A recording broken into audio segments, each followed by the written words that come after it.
Hello, hello! Mga ka-backyard livestock and poultry farming, JC De Guzman of Alpha Adventure.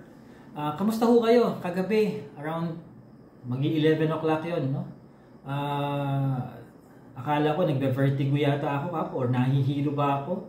So sumandal muna ako panandalian sa upuan ko. Sabi ko, kahit ang upuan ko lang dahil gumagalaw-galaw kapag sumandal ako. Ito napatingin ako sa kurtina, kaya kapag gumalaw yung kurtina ako, nakapatay naman ang aircon, sabi ko, nakasarado bintana, gumagalaw. Kaya hindi Halloween special to, baka akala nyo Halloween tungkol sa multo ang kwento ko sa inyo, okay? Lumindol nga, no? Lumindol. So, to verify my suspicion, sabi ko, ano ba yung isa sa 10 munang ginagawa ng Pinoy kapag lumilindol? Post sa social media, no? Sigurado yan, may magpo-post, lindol, maraming exclamation points na dulo. O kaya yung, guys, naramdaman nyo ba yun? Mga ganong question, no? Facebook, lindol, enter. O, tayo na nga, pak, lindol. Guys, naramdaman nyo ba? Lumindol nga, mga 10:59 ng gabi, more or less, ganong oras, no? Gising pa ako nun, nagtatrabaho pa ako eh. So, gusto ko lang kayong kamustahin, lalo na po yung mga nasa Abra, kung safe lang ho ba kayo dyan. I'm hoping sana safe po kayo, sana walang casualty. Kung meron mga damages to property, alam ko meron eh, no? May nakita ako mga post saka video last night, kabasag-basag yung mga flower vase, etc. No? Sana hindi ganun ka significant or major yung mga damages to property sa inyo. Kung meron man, basta ho buhay tayo, ma-rebuild ho natin yan. May pag-asa pang may rebuild yan. Basta wag lang po yung buhay natin ng mawala, no? May pag-asa pa natin babawi ang mga yan.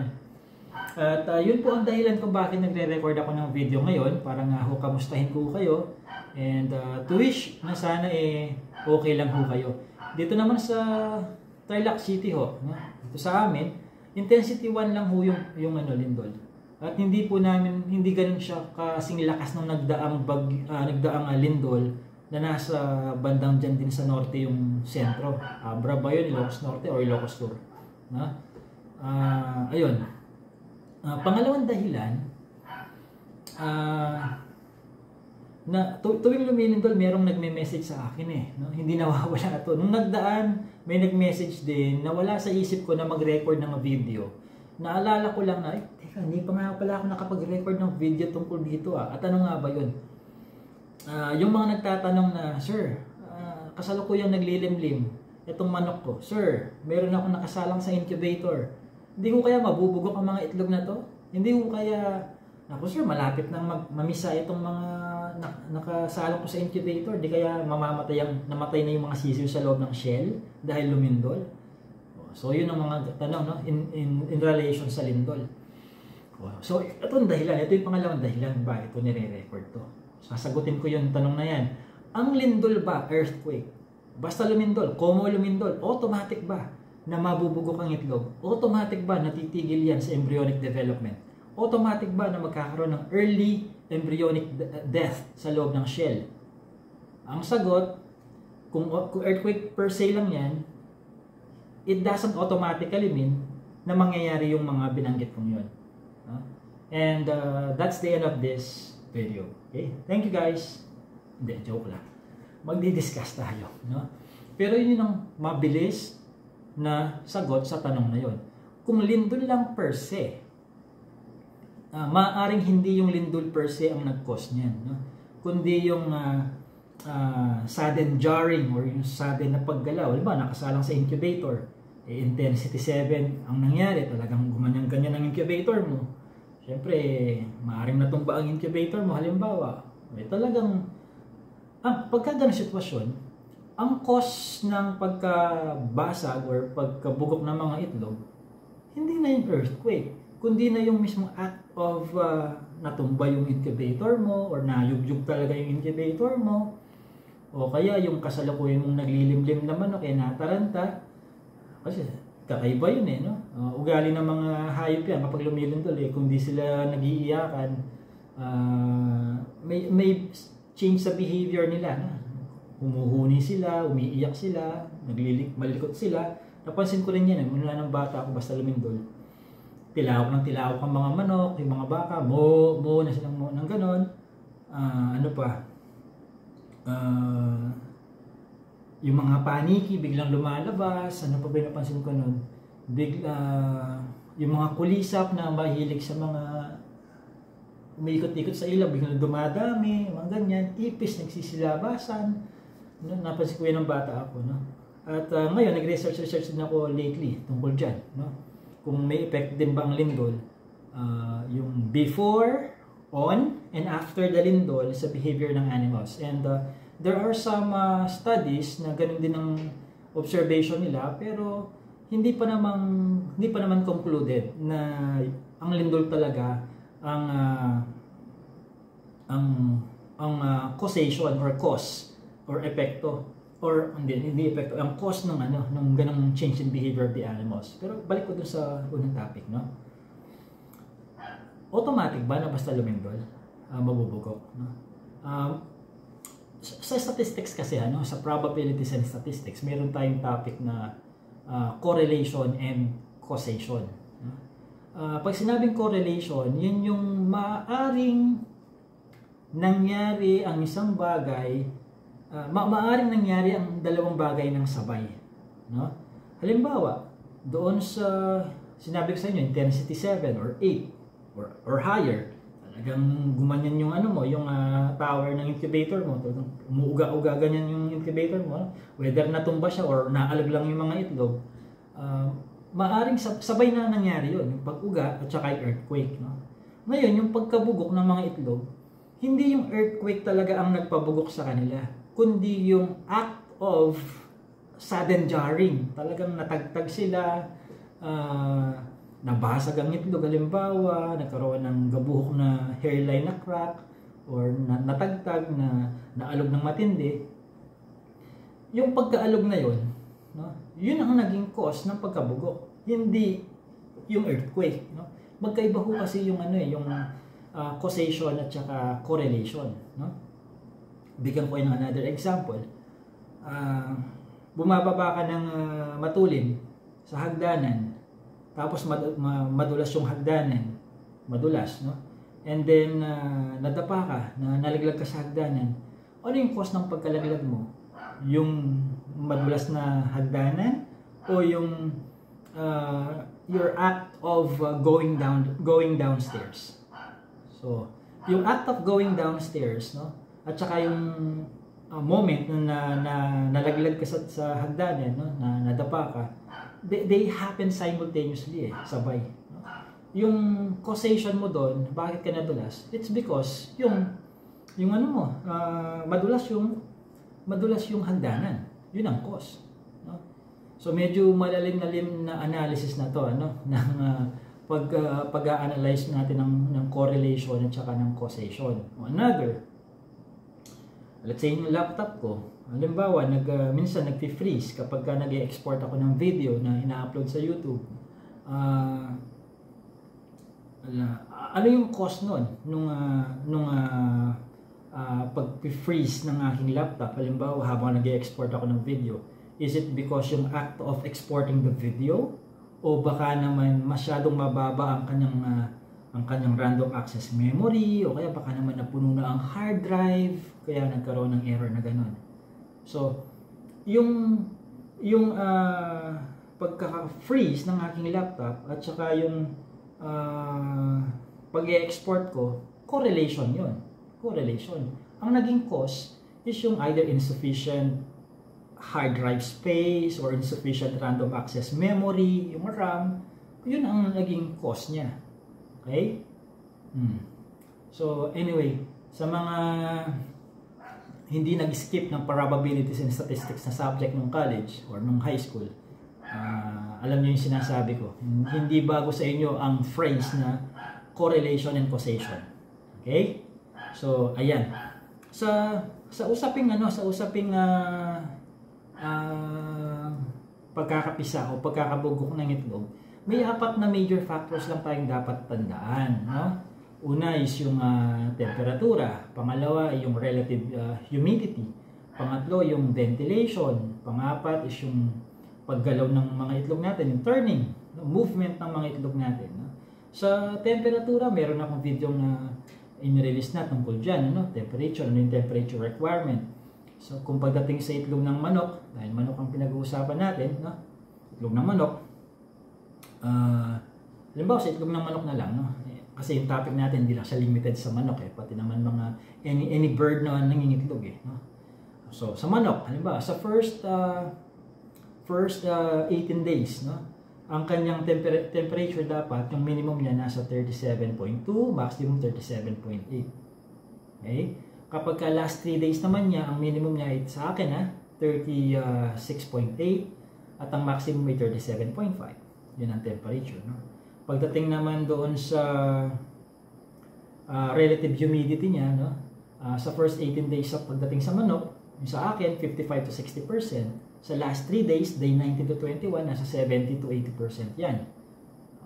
Doon naman sa ventilation, yung mga incubators ko kasi, may mga butas yan dito sa likuran.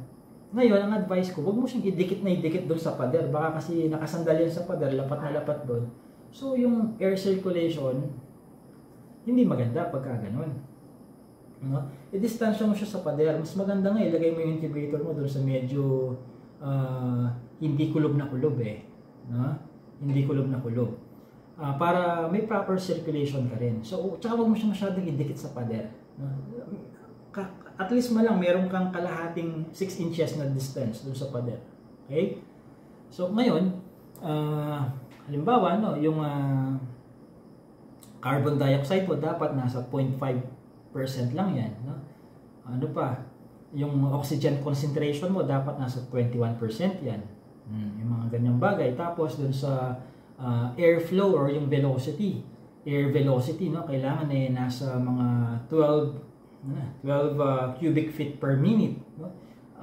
Saan nakukuha yung air velocity na yan? Kapag turning, di ba? Isa sa mga 4 na factors na binanggit ko. Yung sa akin ano yan, swing, di ba?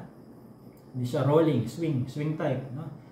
Hindi po pwedeng ang pag-swing ng incubator mo, hindi yung talagang parang may lakad ka, talagang gaganyan-ganyan kabilis. Hindi po pwede yun. Una sa lahat, common sense, tatalsik ang mga itlog, ganun kabilis, no?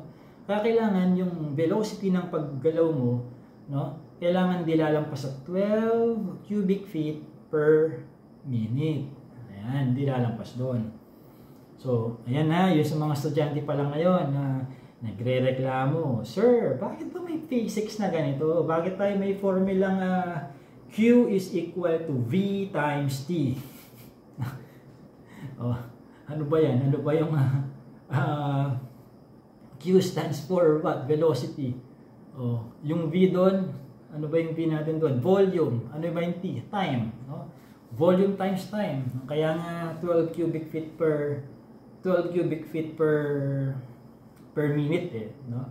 So ngayon nare-realize nyo, kapag pumasok ako sa negosyo ng poultry farming, may gamit pala itong physics na to, no?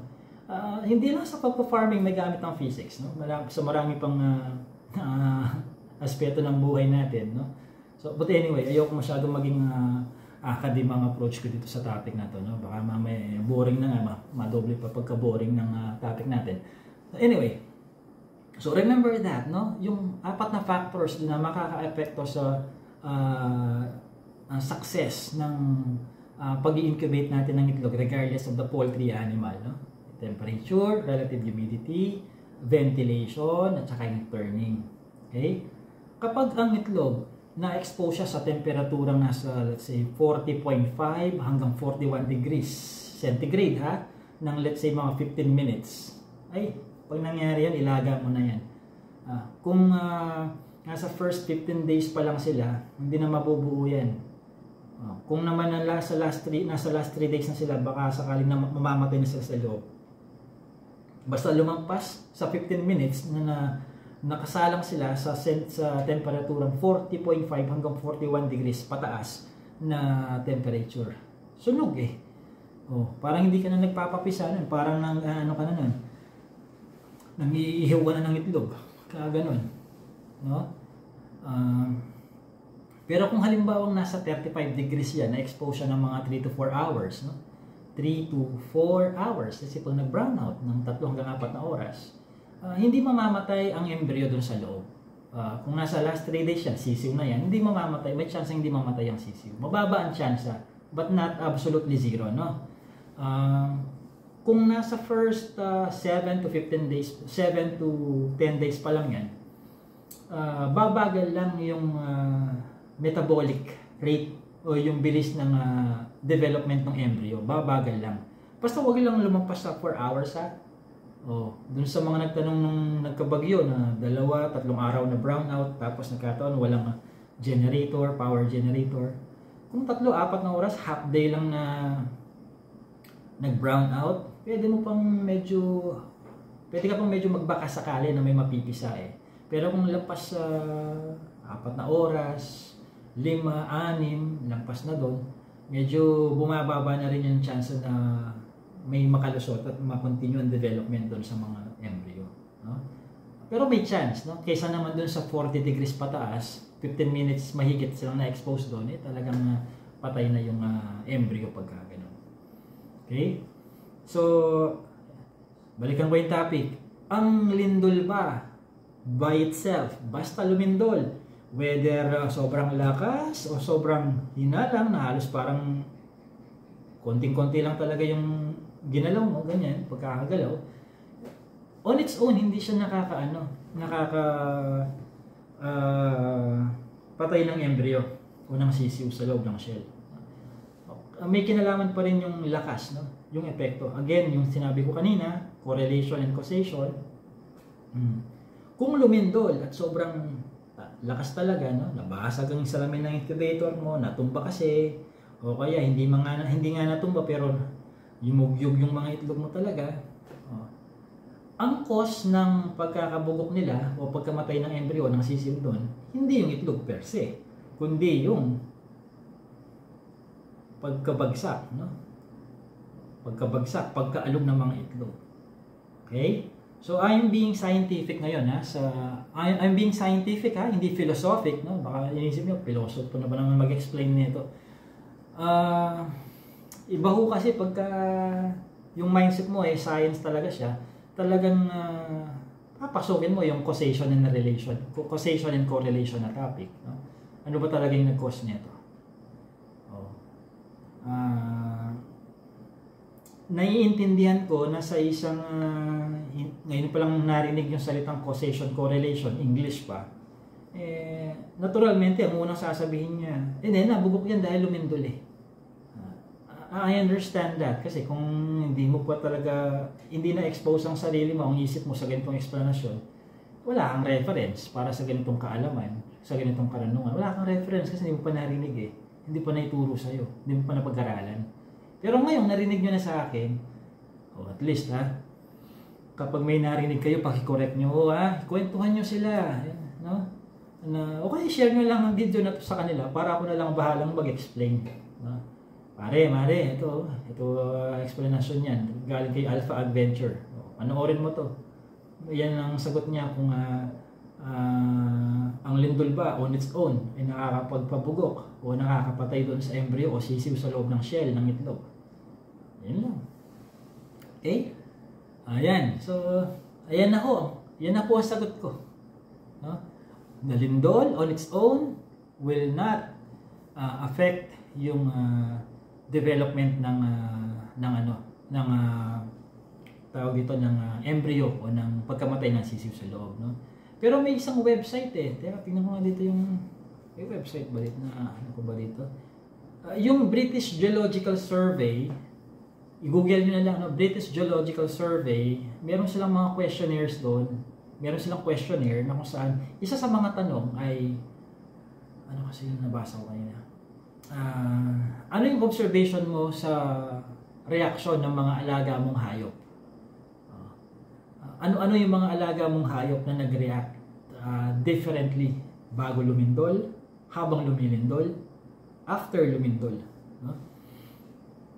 Pero may mga scientists pa rin na gusto nilang gawing mas malalim ang pag-aaral tungkol dito sa causal effect ng paglindol itself sa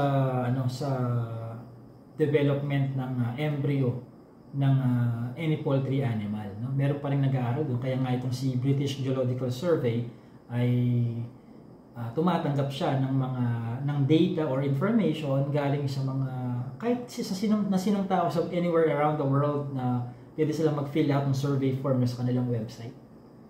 Inaaral pa rin nila. No?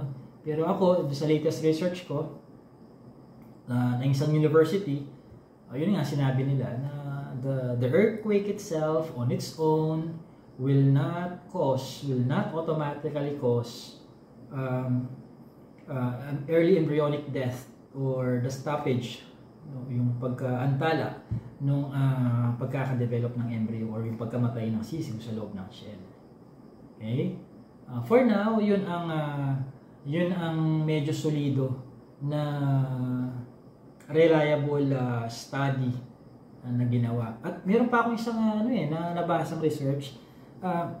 Sinubukan nitong mga scientists na to na gayahin yung seismic movement ng incubator at ng mga itlog gamit ang mechanical na kumbaga gumawa sila ng Peking earthquake, no? Peking seismic movement, no? Na based on their studies, kapag itlog, paano ba ako? Kunyari itong mouse na lang, no? Di ba yung itlog meron siyang mas malaking portion sa baba at yung medyo patulis niya yun ang mas maliit na portion.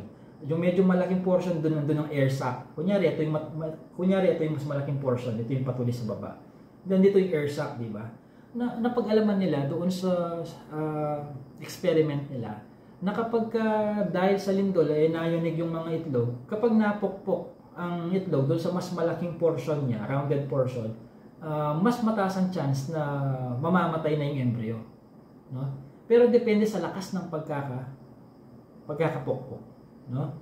Hindi ko lang na-memorize kung gaano ba kalakas yung amount of force na apply doon sa shell, no? Doon sa bigger portion ng shell para masabing mamamatay na or mataas ang chance na mamamatay ang embryo sa loob. Sa natatandaan ko, doon sa ika-4 hanggang ika-15 araw ng incubation, doon mas sensitive ang itlog. Doon sa mga sudden jarred movement, no? Pagkaalog nga, pagkatagtag, ganyan. Doon sila mas sensitive. Doon sa ika-4, between the 4th and the 15th day of incubation. Yun yung isa kong again, pinapatunayan nila doon na ang inaalam nila doon sa study na to, itong pangalawang study yung kinakwento ko, ang inaalam doon ay hindi na kung yung lindol ba itself ay nakakapagpabugok sa itlog. Alam na nila, hindi talaga yung itlog per se, no? Alam nila yan. Yung lindol per se, hindi yun na nakakapagpabugok. Ang inaalam nila ay yung gaano kalakas na seismic movement ang makakapagpabugok doon sa itlog dahil doon sa pagkakatagtag or pagkakasalpok niya doon sa ibang mga itlog pa o doon sa loob ng incubator. Yun ang inaalam, ha? Hindi kung yung lindol ba ang nagkokos nun. Hindi na yun. Alam na nila yun. Aware na sila doon. Okay? Kumbaga, yung unang studying kinuwento ko sa inyo, mas binalatan pa nila. Nilaliman pa ng kaunti yung research nila. Okay? Pero, again, graduate na sila doon sa kaisipan na basta lumindol, matik yan, bugok yan. Graduate na sila doon. It's a myth. Okay? Hindi totoo yun. No? Ayan, medyo napahaba ang explanation ko, ha? Samantalang sagot lang, I know. Ano? Pero maigi na rin yun. Kaysa sa confident kang sabihin na no pag may nagtanong, pero wala ka namang explanation. Wala ka namang studies na pwedeng ikwento o i-reference sa kwento mo. Maigi na yung ganito. No? Okay? Ayos ba? Ayos ba ang explanation natin? Nadagdagan na naman ba ang learning ninyo dito sa YouTube channel ni Alpha Adventure? Kung oo, yan po bang ginagawa natin sa like button dyan? I-like mo naman. Yun na lang ang pakonsuelo mo. I-like mo yan. Okay? At libre mo rin i-share yan. Hindi mo na kailangan magpaalam sa akin kung pwede mo bang i-share ang video na to. Kung kahit kanino, pwede mong i-text, i-email, i-share sa mga FB related group, sa mga related FB groups. pwede mong i-share yan. At kung meron kang tanong at kung meron kang gustong i-share sa akin, let's say may nakita kang ibang studies na nagpapatunay na basta lumindol regardless of intensity, matik yan, bugok ang mga itlog. Kung meron kang research na nabasang ganon, kindly share it to me. I'd like to improve my knowledge as well sa topic natin ito. Okay? Yun lang, no? Yun lang. Maraming salamat. This has been JC De Guzman of Alpha Adventure, your source of science-based, experience-driven, and technology-oriented tips on livestock and poultry farming. Thank you.